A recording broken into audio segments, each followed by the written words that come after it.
In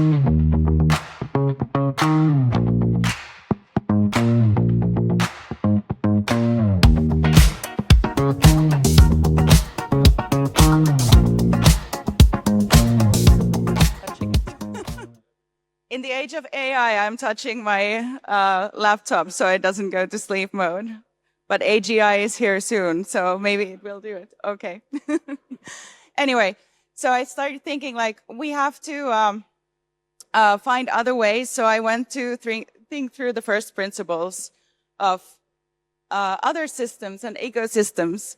And so I came up with biology, ecosystems like forests, systems thinking, system reliance engineering, and all kinds of different systems. And this is what I'm going to talk about today. So the paradigm shift. The 20th century model was built for the machines, right? We remember Taylorism and industrial. Paris was a really good example of industrial age in that time, late 1900s, 1850, from that era. So it's a great place to talk about this because we are in a very different standing point right now, but we are also in a place that, especially in Europe, we need to refigure the whole game again. It was about things before, and humans were just sort of the actors in the system. But that doesn't really work with data or AI, right? Or humans. So what we need to start thinking about is a living system. And we can't really think about tools and tech and machines when we're talking about living systems. And somehow this always gets forgotten. So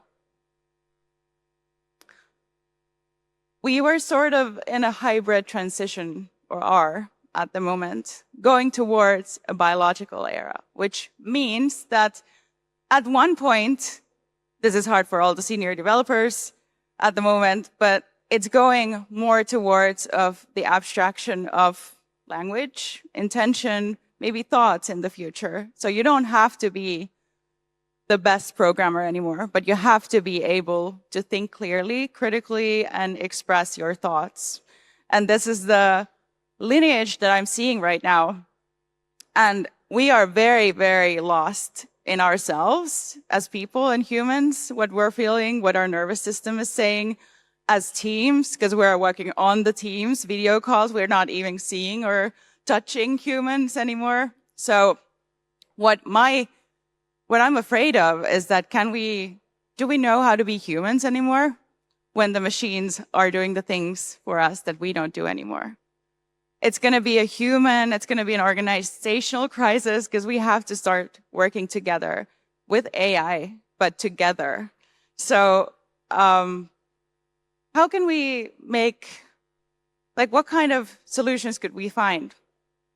What if your company's data architecture or organizational architecture functioned like a nervous system? We have a lot of signals everywhere. Most of the talk in data, we talk about structured data. Let's say there's this 80-20 rule that 20% is in organizations is structured data, 80% is unstructured data. What about warm data? Like when you walk into a room, what is the vibe? That's data. That's a lot of data. Red flags, green flags about people, or power dynamics that are toxic in your organization that is ruining everything. These are the dynamics that we don't even speak yet, but these are very biological and warm. That's a very big thing of the future that we need to really start thinking. How do we sense these? Also, regulation, and I'm not talking about European regulation, I'm talking about the nervous system regulation. Leaders, are they regulating your nervous system well? Or your team's nervous system? What kind of emotions are they affecting? If they're panicking of the changes in the AI, it comes on personal level nervous system that is like co-regulating other people's nervous system. So this is interesting. And I'm not even, nervous system specialist, but I think this is important that we start to thinking from different sciences and exploring. This is what happened in Renaissance, by the way. Different disciplines came together because the books were opened in the libraries for other specialists. So this is what we need to do. We need to start looking what's next to us, what's around. And coherence. We need to align human and machine intelligence in meaning. This is something that has been probably talked a lot today. The meaning of words, the meaning of intention.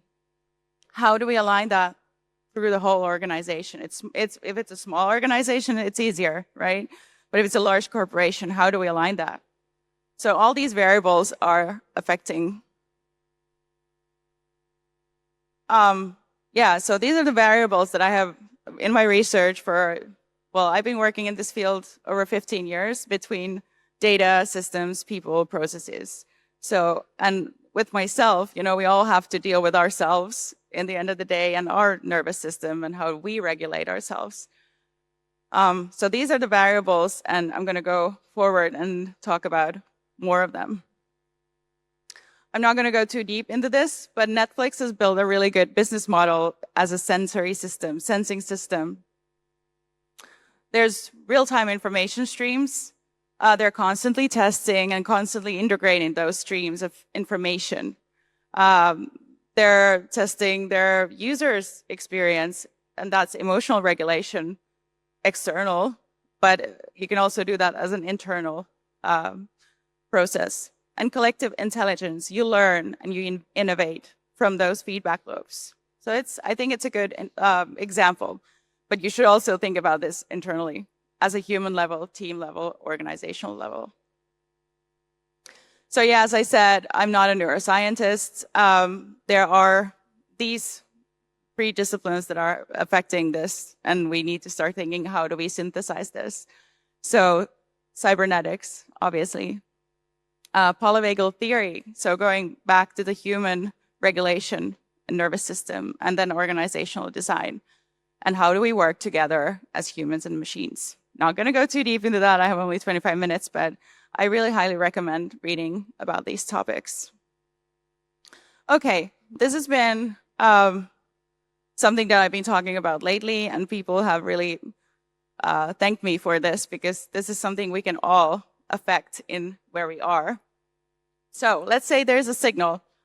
We can think about as a human body, we touch something or something hits us. There's a reflex or something that maybe we should learn from and that we integrate into our knowledge base, aka brain. If it's a hot plate or like a stove, that signal should be pretty fast to get into my brain, right?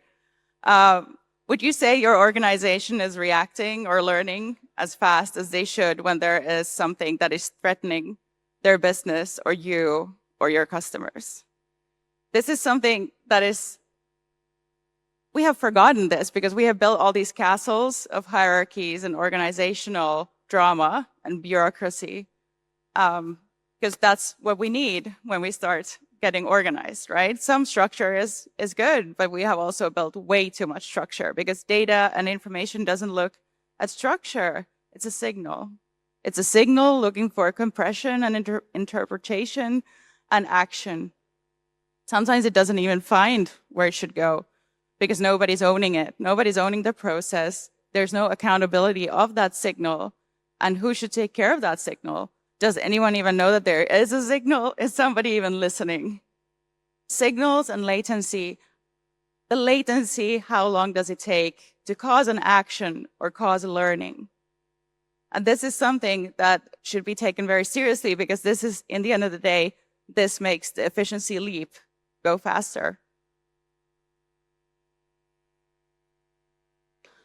Organizational reflex arc, so signal detection, processing, decision, action. And this is a loop. And this should be learning loop. And this should be how we build around and organize around.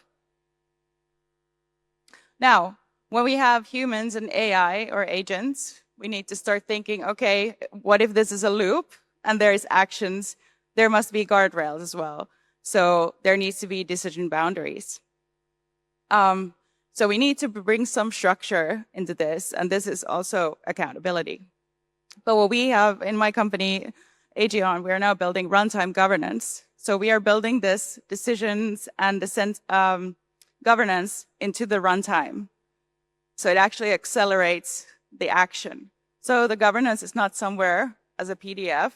Instead, it's a kernel that the agent actually acts in. And that's accelerating the processes. So it's like a new innovative thinking how we actually make agents safe acting in this nervous system. So you can try in your workplace, you can change pace. Maybe your workplace likes faster or slower.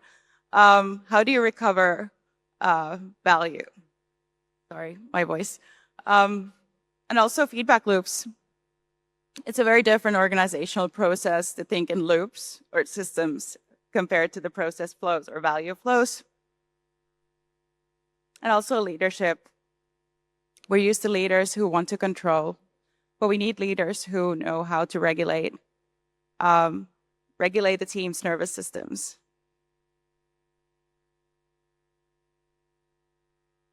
So the differentiator, who can keep their system coherent under pressure. And this is similar to Anti-Fragile, the book. So in that book, it's about how do you make a system better under pressure? How do you make it learn under pressure instead of breaking?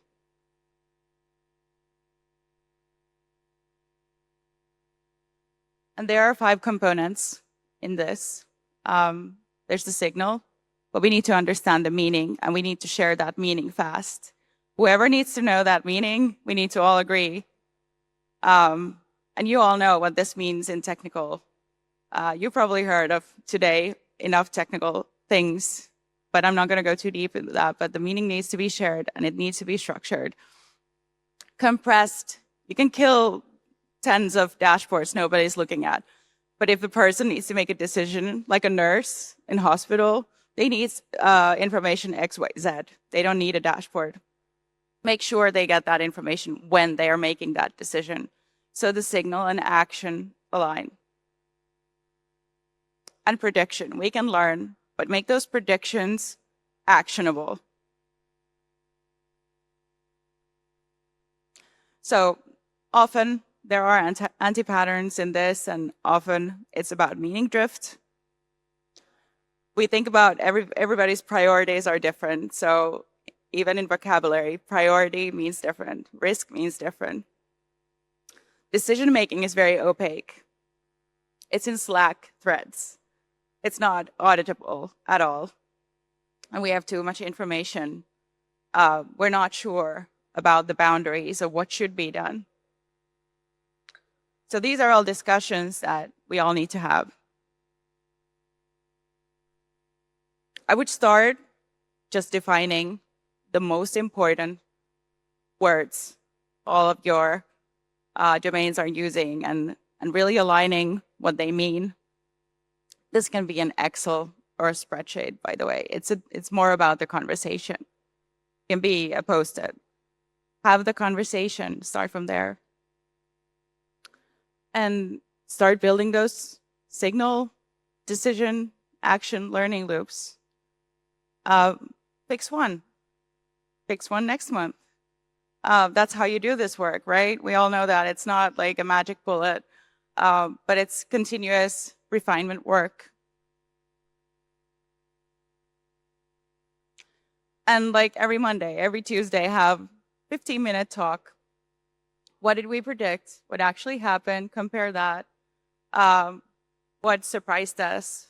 What was my assumption? What was your assumption? Why didn't we realize that our assumptions were different? The leadership has their own assumptions.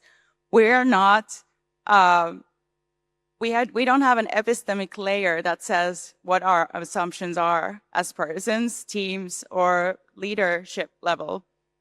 Even that discussion is important.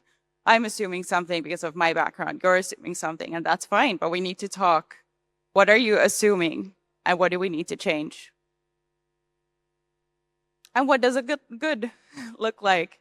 You have to have some KPIs, I guess. So you have ownership, critical signals defined and owned. You know the system health. And the system health means also humans. You know what is working. And Conway's law is often used, but I think it's also, we need more. It's not just about the form of architecture, it's about the dynamics, relationships, and the, like which way the information is going and all the blockages there. So we need more information about that.